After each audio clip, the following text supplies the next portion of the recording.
de una estudiante, donde ella me dice, pregúnteme al profesor, ¿qué impacto tuvo el pentagonismo en los 12 años de gobierno suyo? Bueno, primero, digamos, el pentagonismo es una reflexión acerca de cómo se organiza, cómo funciona la sociedad norteamericana en conjunto en la construcción de una hegemonía mundial. Ya se sabe que para ser potencia mundial se requiere una base militar. Estados Unidos procura de que ningún país le supere como militar. Ahora, la parte militar, como conocen muy bien, el general Soto Jiménez, que está aquí con nosotros, está completamente en evolución. Y hoy día las formas de la confrontación militar son muy diferentes a lo que eran hace 50 años. Ahora es con drones, ¿no? Ahora es con inteligencia artificial, ahora es una carrera espacial. La próxima lucha es quién controla el espacio, porque desde el espacio entonces podrán dispararse proyectiles hacia el planeta y destruirlo todo. Entonces, yo sí entiendo que todo político debe tratar de entender cómo funciona la sociedad norteamericana. ¿Por qué? Porque nosotros estamos bajo la influencia de esa sociedad, estamos en su esfera de influencia, estamos en su espacio geográfico. Y porque además 2 millones de dominicanos que a día de hoy viven en Estados Unidos. Y de esos 2 millones, 1 millón han nacido allá. Es una cosa interesante para la construcción de la identidad nacional dominicana, que hay 1 millón de jóvenes de padres dominicanos pero nacidos en Estados Unidos, que ahora son bilingües, que a veces hablan más inglés que español, que son biculturales, tienen raíces nacionales, pero no tienen presencia física nacional. Entonces, claro, la lectura del libro de Borges lo que te da es que te brinda perspectiva, te crea claves analíticas, porque muchas veces no solamente es el dato del libro, sino el cómo se piensa, cómo se razona, cómo se construye el argumento, cómo es la lógica de todo eso. De manera que hay muchas enseñanzas que se sacan de la lectura, no solamente el dato, sino la construcción lógica del texto. Doctor, dígamele a los jóvenes que están aquí presentes, ¿por qué ellos deben estudiar política? Yo diría estudiar todo. Estudiar todo. Hay que estudiar historia dominicana, hay que estudiar historia universal. Hay que leer periódicos todos los días, reportar periódicos y darle seguimiento a temas. Por ejemplo, hoy día, ¿cómo se ve diferente a la guerra de Israel y Gaza y su extensión en el Líbano? ¿Qué pasa con Irán?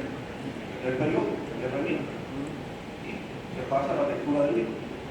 En este caso, una historia de Israel, una biografía de Benjamín Netanyahu, una biografía de Yasser Arafat.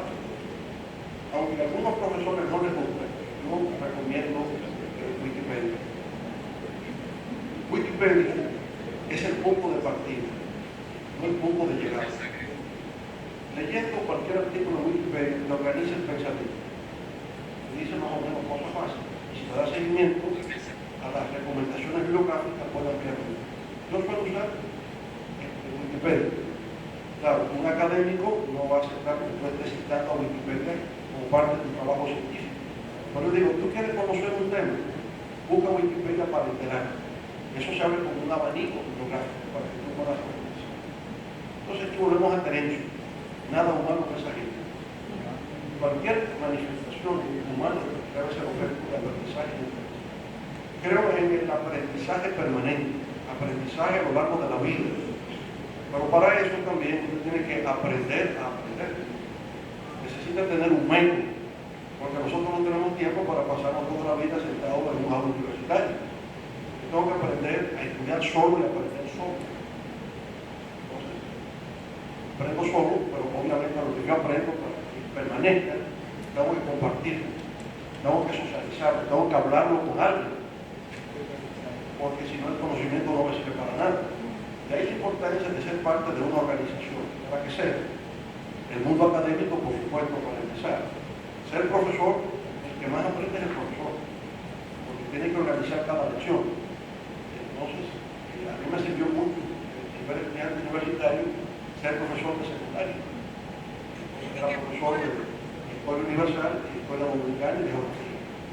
Eso me permitía preparar las clases y aprender. Luego en la universidad, profesor de Sociología, profesor de Teoría de la Comunicación, Sociología de la Comunicación. Entonces tú aprendes enseñando. De manera que a cualquier estudiante que que es a nivel universitario. Si consigue que lo nombren como profesor de escuela secundaria, va a aprender mucho. Eso te da una gran facilidad. Entonces yo digo que el deleite del aprendizaje no hay que sentir como un deleite, un deseo de aprender. Es un aprendizaje permanente, es de la cuna a la cuna. Tiene que tener la curiosidad intelectual. Tienes que tener curiosidad intelectual, porque las cosas son como son. Entonces, creas grupos, interactúas. En el caso nuestro, por el presidente, la gran universidad nuestra fue el barrio de Villajón. Esa fue Harvard. Harvard estaba en Villajón. Porque todos los muchachos de mi época, todos eran muy curiosos intelectualmente. Y en la época querían aprender. Entonces yo creo incluso que eso lo podemos lograr con la juventud actual. Muchos me dicen, la juventud está desorientada, anda por caminos equivocados, pero es porque no tenemos comunicación con ellos. Nosotros montamos en la esquina, tomábamos los guacates de refresco, quitábamos la botella, lo volteamos y eso era el polvo, debajo del poste de luz. Ahí estábamos como el panteón de Grecia, y se reunían 100, 150 jóvenes a escuchar porque cada quien tenía que decir. Mientras hacíamos eso, estamos discutiendo, recuerdo, como comentaba en estos días, del primer libro que leí, de esas tertulias variadas. El libro se llamaba Introducción a la Filosofía, de un filósofo francés llamado Georges Poincaré, y era un curso para obreros. El libro era un curso para obreros, de manera que estaba muy simple. Pero cuando yo leí ese libro, la transformación de la lectura de ese libro produjo en mí, yo creía que yo era la persona que más sabía del mundo, solo por haber leído ese libro, por la forma simple en que está.